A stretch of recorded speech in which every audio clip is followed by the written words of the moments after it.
You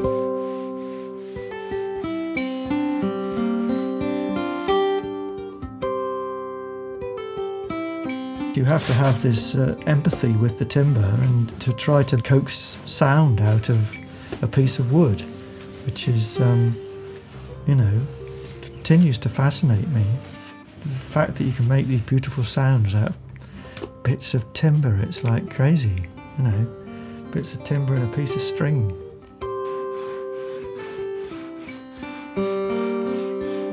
You can kind of make a recipe out of these different timbers and create different sounds.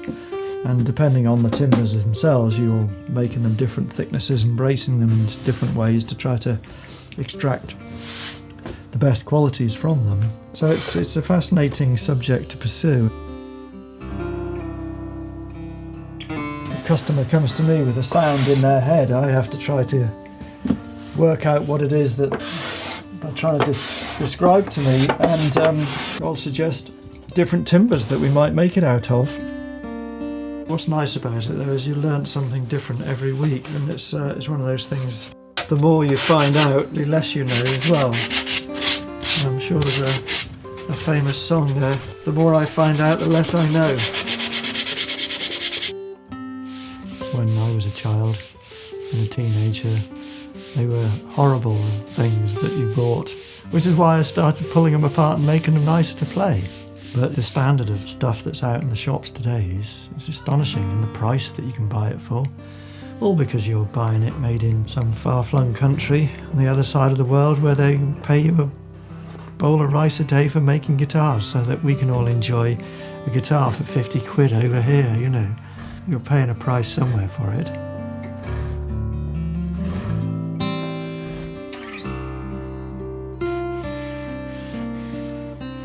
"40 years ago, I think it was a lot easier to get excellent quality timbers, whereas these days you have to pay more for the better quality bits, and they're not there all the time. You'll never guess what that is, I suppose, because that's a piece of ebony, and we're all led to believe that ebony is black, but of course ebony is black and white and brown. They've only been harvesting and sending us over the black bits for years. The ebony producers have been throwing 90% of the ebony away because it wasn't jet black. And of course, I'm quite happy to use that, and I think it's very attractive. Wood as a source is an ever-dwindling resource. I guess it's down to mismanagement of forests, Wood does grow on trees, and it's kind of, I suppose doing my bit, I just recycle as much as I possibly can. When I started doing this, it was never considered a problem. You never really got very much of an answer off anybody as to where does it come from and is it okay and has it been replanted. It's only over the last 10-15 years that anybody's been suggesting that we ask these questions as the rainforests have been depleted. It is a dwindling resource, and it oughtn't to be, because you can replant it and it will regrow. The price of wood has escalated like the price of houses has escalated.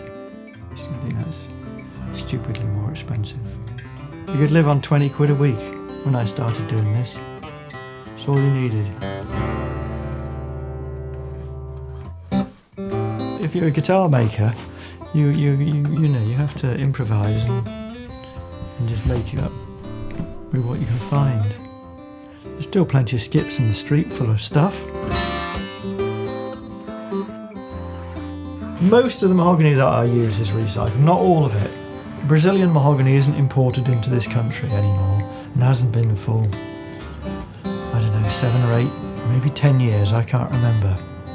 So the only brand new Brazilian mahogany that I use is old stock that's just been lying around the country, bought at auction perhaps, and then resold on.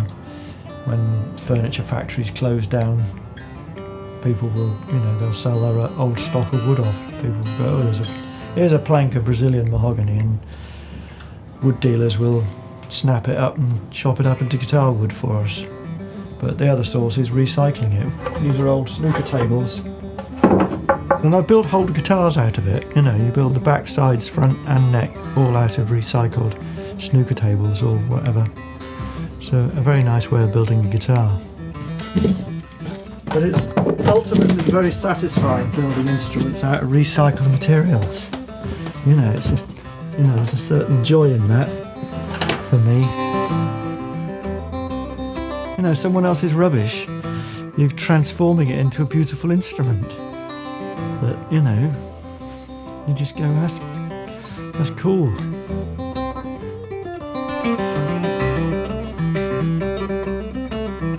I bet there's a machine somewhere in the world that you don't need any man hours for it, and I'm sure they just feed wood in at one end and out pops a guitar at the other end.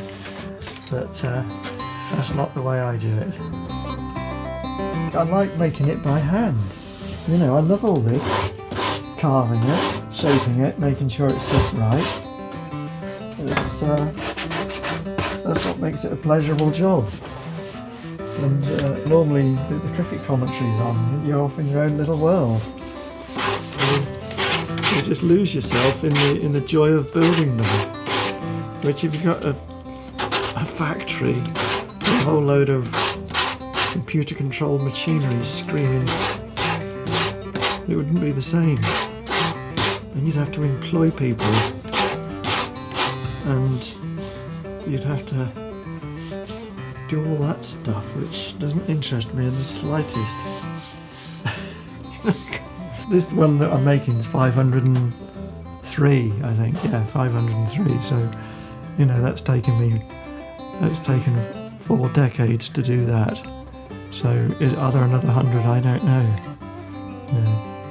We'll see.